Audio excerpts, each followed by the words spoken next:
Nicolas, l'État-providence dans tous ses états. Le Conseil d'orientation des retraites remet un rapport aujourd'hui à Matignon. Et la Cour des comptes juge que la France est trop généreuse avec ses chômeurs. Tout va mal. Retraite assez lique, on peut dire qu'on commence à rentrer dans le lourd, le très très lourd de la dépense publique. Alors d'abord sur les retraites, le rapport pointe tout ce qui fait mal. Toutes les injustices, des retraites des femmes, des retraites des veufs, des retraites des veuves, des retraites des bas salaires, des temps partiels, des polypensionnés. J'ai une conviction, c'est que ce rapport sert tout simplement à préparer la grande opération de storytelling qui va accompagner la future réforme des retraites de l'été prochain. Qu'est-ce que ça veut dire ce storytelling? Eh bien pour moi ce rapport du Conseil d'orientation des retraites c'est du baume, c'est de l'antidépresseur.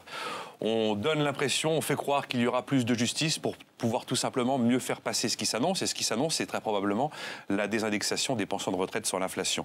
Aujourd'hui, ces promesses sont totalement impossibles, car notre système de retraite est totalement cyanosé. Une pension sur 10 tous les mois est payée par la dette. Il y a 40 ans, on avait 4 millions de retraités, on en a 14 millions aujourd'hui. Seulement sur ces 40 années, le nombre d'actifs pour payer ces pensions de retraite a été divisé par 2,5. Bon, pas mieux du côté de la Cour des comptes qui décrit une assurance chômage à bout de souffle. Et l'UNEDIC qui, fin 2013, aura multiplié par 4 sa dette en seulement 5 ans, à pratiquement 1 point de PIB. Donc là aussi, l'équation financière ne tient plus. On n'est pas heureux au chômage, c'est vrai. Et pourtant, la France, c'est vrai aussi, c'est factuel, est la plus généreuse d'Europe en matière d'assurance chômage.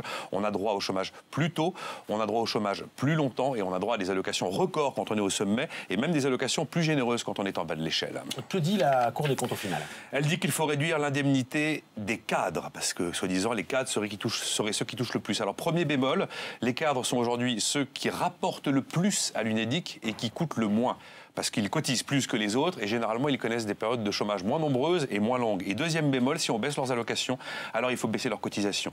Parce que le chômage, c'est une assurance qui est payée par une cotisation. Ça n'est pas un système de solidarité, de redistribution qui est payé par l'impôt, c'est fondamental. Et le deuxième axe de la Cour des comptes, c'est d'attaquer le régime des intermittents du spectacle qui coûte 1 milliard d'euros tous les ans pour seulement 100 000 bénéficiaires.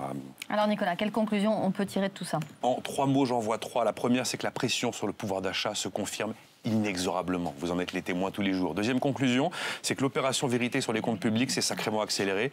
Et troisième conclusion, vous remarquez qu'à chaque fois, il s'agit de systèmes gérés paritairement par les partenaires sociaux. Donc on attaque indirectement l'ensemble des vaches sacrées des syndicats de salariés et de patrons.